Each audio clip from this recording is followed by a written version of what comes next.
mga katotohanan kung bakit hindi matawag na inspired word of God ang aklat ng Makabeyo sa Biblia ng Katoliko. Punto Biblikal.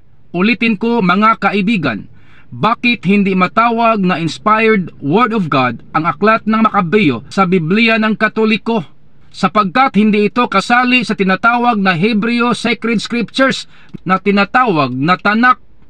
Pangalawa mga kaibigan, ang aklat ng Makabeyo isinulat ito sa panahon na walang propeta ang bansang Israel, in between sa Book of Malachi and Book of Matthew, na tinatawag na silent years, na ang ibig sabihin 400 years na walang propeta ng Diyos ang bansang Israel. Pangatlo mga kaibigan, kung bakit hindi ito matawag na inspired word of God, sapagkat may mga nakasulat sa Book of Maccabees hindi ayon sa aral ng mga propeta ng Diyos sa Old Testament, at saka hindi ayon sa aral na ipinangaral ng mga apostol at ng ating Panginoong Hesukristo. Punto Biblikal.